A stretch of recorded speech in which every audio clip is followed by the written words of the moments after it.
여러분 안녕하세요. 반갑습니다. 자, 암호화폐 시장은 말입니다. 특히나 이 주식시장보다 더 대장주에 많이 의존하는 경향이 있어요. 그러니까 이제 대장코인, 비트코인이요. 왜냐면 주식시장 같은 경우에는 이제 역사가 오래됐고 또 대장주들이 많이 있죠. 뭐 블루칩, 뭐 옐로우칩 이렇게 잘 세분화가 돼 있고 뭐 주식시장에서 그 삼성전자가 최고 대장주이죠. 그런데 이제 삼성전자 말고도 여타 대장주들이 많이 있어요. 그러니까 이제 선택의 여지가 많이 있어요, 주식시장은. 근데 그 암호화폐 같은 경우에는 지금 역사가 별로 안 됐어요. 주식시장에 비하면 뭐 턱도 없이 부족하죠. 주식시장 같은 경우에는 역사가 이제 수백 년이 됐고, 그 체계가 잘 잡혀져 있지만, 이 암호화폐 시장은 불과 시장에서 이제 주목을 받기 시작한 지가 한 5년 정도밖에 안 됐어요. 그러다 보니까 뭐 대장주도, 대장코인도 비트코인 하나에 거의 의존하고 있죠. 비트코인이 가면 다른 것도 가는 거고, 못 가면 못 가는 거고, 뭐 이런 식이에요, 좀. 그러니까 비트코인 이제 마중물 역할을 좀 해줘야 다른 코인들도 이제 기지개를 펼 수 있는 그런 상황인 거예요. 그렇기는 하지만 이제 우리가 또 암호화폐에 투자를 하는 이유는 물론 위험하기는 하지만 그 암호화폐가 이제 주식보다 훨씬 상승률이 크고 그에 따라 이제 큰 수익을 챙길 수 있는 가능성도 높기 때문이죠. 자, 그래서 말이죠. 우리가 이제 그 리플의 움직임을 알려면 가장 중요한 게 뭐죠? 바로 비트코인의 움직임이죠. 비트코인과 더불어서 또 한 가지 종목이 있죠. 바로 솔라나죠. 왜냐면 솔라나로 최근에 그 수급이 굉장히 많이 쏠렸었죠. 솔라나가 이제 엄청나게 작년에 오르고 나서 지금 저 조정을 보이고 있어요. 자, 그래서 이제 리플의 앞으로의 방향을 좀 알으려면 가격 움직임을 알려면 비트코인과 솔라나의 움직임을 볼 필요가 있어요. 그 수급에 있어서 상호 역학관계가 있기 때문이죠. 비트코인, 솔라나, 리플이요. 한쪽으로 수급이 쏠리면 다른 쪽으로 수급이 좀 덜 가는 경향이 있고 바로 그런 것 때문이죠. 자, 그래서 오늘 거기에 대해서 이야기를 나눠보도록 하겠습니다. 자, 보시죠.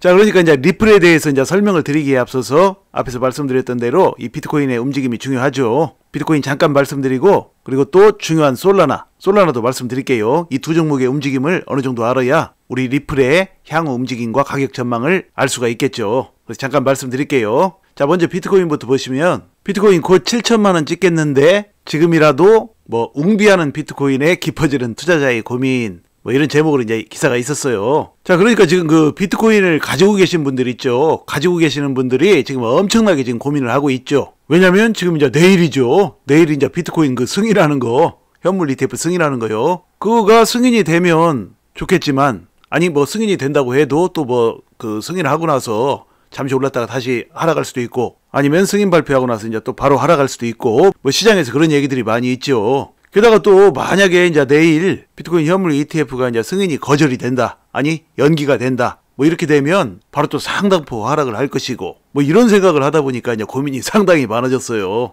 여기서 지금 어떻게 할까? 그러나 말입니다. 제가 이제 어제도 강의를 드렸었죠. 어제도 강의를 드렸지만 너무 걱정 안 하셔도 돼요. 그냥 가지고 계시면 된다고 저는 봅니다. 왜냐면 말이죠. 이거 당장에 그냥 그 가격이 단기적으로 어떻게 갈까를 이렇게 고민하다 보면 그 답 없어요. 어떻게 될지를 누가 합니까? 그 요행에 맡겨가지고 뭐 자기가 뭐 거기서 빨리 팔아가지고 다시 살까 해서 팔았다고 해보죠. 팔았는데도 경우의 수가 여러 가지죠. 팔고 나서 비트코인과 그 현물 ETF가 승인이 됐어. 승인이 되고 나서 이제 가격이 크게 오를 수도 있겠지만 승인이 되고 가격이 떨어질 수도 있죠. 자, 그런 경우도 있고 아니면 팔았는데 승인이 안 되고 이제 연기가 됐어. 연기가 됐는데도 뭐 시장에 아랑곳도 하지 않고 비트코인 뭐 잠시 뭐 오르락내리락 하는 거 같더니 다시 또 급등을 했어. 뭐 그럴 수도 있는 거 아니겠어요? 아니면 물론 하락할 수도 있겠지만 하락한다고 해도 그 팔았던 사람이 다시금 어느 시점에 잡을지는 제대로 알 수가 없죠. 그 잡는 시점과 비트코인이 하락했다가 다시금 급등을 하는 순간과 정확하게 이제 맞아 떨어진다는 보장도 없어요. 그렇기 때문에 말이죠. 이 단타를 하게 되면 이 머리카락 빠져요, 여러분. 이 시장에서 떠들어대는 여러 가지 그 이야기들, 비트코인 하나를 놓고만도 엄청난 이야기들이 있죠. 그런 이야기들에 여러분들께서 고민을 하다 보면 돈 벌기 힘들어요.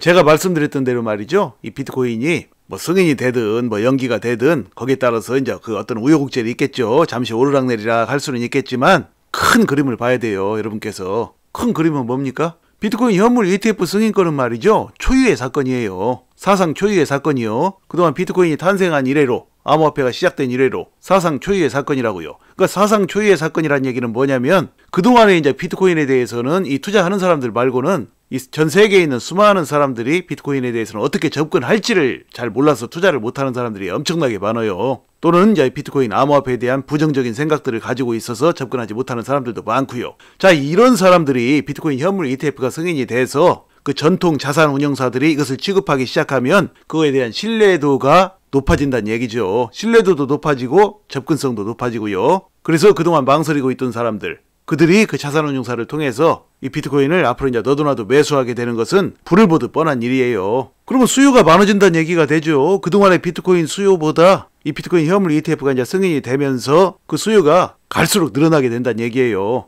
뭐 수요가 많아지면 어떻게 됩니까? 주식이든 코인이든 말이죠. 수급은 재료에 우선해요. 수요와 공급이 제1번이에요. 어떤 호재보다도 수요 공급이 가장 우선이라고요. 그래서 이제 이렇게 비트코인 수요가 많아지면 가격은 오르게 되는데 거기에 대해서 또 뭐가 있습니까? 4월달, 그리고 4월이 얼마 남았습니까? 지금 한 3개월밖에 안 남았죠. 올해 4월달이 이 비트코인 반감기예요. 그러니까 이제 비트코인의 공급이 줄어드는 거예요. 채굴량이 줄어들고. 그러니까 양방으로 호재인 것이죠. 비트코인 현물 ETF 승인으로 수요는 엄청나게 늘어나는데 거기다 대고 공급이 가만히 있지를 않고 공급까지 줄어드는 거야. 그럼 비트코인 가격은 결국 오를 수밖에 없어요. 잠시 뭐 승인이 되고 어쩌고 연기되고 뭐 이런 것에 지금 연연할 계제가 아니라니까요. 잠시 하락을 하면 어떻습니까? 만약에 이제 비트코인이 무슨 뭐 승인권에서 어떤 불발이 돼가지고 아니면 연기가 되든지 아니면 뭐 승인이 됐다고 해도 뭐 뉴스에 판다 어쩌고 해서 좀 떨어지든지 뭐 그렇게 해서 이제 비트코인 가격이 떨어지잖아요. 그럼 그건 완전히 매수 타임이에요. 그동안 못 샀던 사람들 아니면 비트코인이 좀 부족했던 사람들 이런 사람들한테는 아주 절호의 매수 타임이죠. 자, 그렇기는 하지만 이 비트코인의 상승률이 앞으로 여러분께서 가지고 계시는 이 리플 XRP의 상승률보다는 높지는 못할 것이라는 것이죠. 비트코인도 많이 오르겠지만 그동안 오르지 못했던 이 리플 XRP가 앞으로 상승률 면에서는 훨씬 더 큰 그런 상승률을 보일 것이라고 저는 봐요. 항상 시장은 그렇죠. 갈 때 가지 못했던 종목들이 나중에 한번 상승을 하게 되면 어마어마한 상승을 하게 되죠. 리플이 이제 그럴 만한 충분한 이유들이 다 있어요. 제가 다 말씀을 드렸죠. 그럴 만한 이유가 되는 것들 중에 이제 한 가지를 뽑아서 이제 말씀을 드리면 이 비트코인은 어떤 특별한 기능이 없는 코인이죠. 기능은 떨어져요. 그 어떤 코인보다도 뭐 속도도 느리고 특별한 기능이 없어요. 단지 비트코인은 이제 처음에 나왔다라는 그 프리미엄으로 뭐 세상에 많은 사람들이 이제 비트코인에 힘을 실어줘 갖고 불과 11년 전에 비트코인 10,000개하고 피자 2판하고 바꿔먹던 그런 상황에서 지금 비트코인 한 개당 6천만 원이 넘는 그런 상황까지 온 거예요. 그러니까 비트코인이라는 코인은 말이죠. 실질적으로 사람들의 실생활에 필요가 있는 실용적인 코인이 전혀 아니에요. 자, 그에 반해서 리플은 어떻습니까? 실생활에 아주 직접적으로 필요한 코인이죠. 앞으로 실생활에 너무나 중요하게 필요해요. 그러니까 은행 송금이라든지 결제라든지 국제간 은행 송금이라든지 등등 전 세계인의 실생활에서 이보다 더 유용한 코인이 거의 없죠. 송금하는데 빠르고 믿을 수 있고 송금 수수료도 엄청나게 싸고 특히나 국제 송금에서는 더욱더 그 가치를 바라죠. 그래서 이제 코앞에 다가왔어요. 너도나도 이제 이 리플 XRP를 뭐 현금처럼 보유해가지고 그것을 이제 사용할 날이 코앞에 다가왔다고요. 전 세계인들이 그렇게 할 거라고요. 그러니 이런 실용성 면에서 비트코인보다 훨씬 앞서가는 이 리플 XRP가 앞으로 이제 훨씬 더 상승률이 크다고 보는 거예요. 자, 그리고 이제 솔라나를 보죠. 이 솔라나는 말이죠. 지금 좀 그 가격이 수급이 좀 많이 몰리고 있는 그런 분위기가 아니에요. 지금 비트코인은 어제까지만 해도 5,800만 원대 뭐 이랬었죠. 5,900만 원, 5,800만 원 이러다가 지금 6,300만 원도 가고 막 지금 그러고 있어요. 뭐 좀 이따 어떻게 될지는 모르겠지만요. 그러니까 비트코인으로는 수급이 지금 많이 몰리고 있는데 투자자들이 관심이 높은 거예요. 그런데 이 솔라나는 지금 뭐 13만 원대도 깨고 뭐 12만 원대도 잠시 깨고 뭐 그랬어요. 그러다가 지금 뭐 13만 원대를 조금 회복한 모습이지만 수요가 막 이렇게 몰리는 그런 모습은 아니에요, 지금요. 그러니까 수급이 어느 정도 떠났어요. 그러니까 많이 올랐기 때문에 수급이 이동을 했다고요. 그러니까 중요한 것은 말이죠. 이렇게 솔라나에서 이동한 수급이 지금 어디로 쏠릴 거냐는 얘기죠. 자, 비트코인으로 쏠릴까요? 물론 맞아요. 비트코인으로도 쏠릴 수가 있어요. 근데 비트코인이 지금 불안불안한 상황이죠. 투자자들이 불안불안하게 생각하고 있다는 얘기예요. 제가 좀 전에 말씀드린 비트코인 앞으로 오를 거라는 그 진실과는 상관없이 지금 투자자들은 비트코인을 놓고 지금 갈팡질팡하고 있어요. 자, 그런 비트코인의 투자자들 및 솔라나를 놓고 불안해하는 이 투자자들. 자, 이 매수세가 이제 앞으로 어디에 쏠릴 것인지를 우리는 생각을 해봐야 돼요. 이 매수세가 과연 어디로 쏠릴까요? 저는 말이죠. 이 매수세, 그러니까 이 수급이 앞으로 리플 XRP로 쏠릴 것이라고 저는 봐요. 항상 그래요. 수급은 그런 식으로 이제 옮겨 다녀요. 지금 주요 종목이거든요. 비트코인, 솔라나, 리플 다 주요 종목이에요. 전 세계에서 가장 지금 관심을 많이 받고 있는 주요 종목인데 지금 비트코인 그동안 많이 올랐고 물론 앞으로도 이제 비트코인은 더 오를 거지만 그리고 솔라나도 역시 마찬가지예요. 솔라나도 앞으로도 더 올라서 이제 전고점 30만원 저는 그거 넘을 거라고 봐요. 올해 안에요. 그렇기는 하지만 지금은 투자자들이 이제 고민하고 있는 타임이에요. 이 고민하고 있는 이 타임에 이 수급은 그동안 이제 가지 못했던 리플 XRP로 몰릴 가능성이 상당히 높다라는 얘기죠. 그렇기 때문에 이제 앞으로 비트코인도 오르겠지만 이 비트코인을 놓고 예를 들어서 이제 비트코인이 약 30배를 갈 때 여러분께서 가지고 계시는 이 리플 XRP는 30배가 아니라 300배 이상을 더 간다라는 얘기죠. 바로 이것이 실용적이지 않은 코인과 실용적인 코인의 큰 차이점이에요. 소비자는 결국은 실제적으로 활용성이 있는 것, 그러니까 결국은 실용성이 있는 것을 원한다는 사실, 그것을 잊지 마셔야 돼요.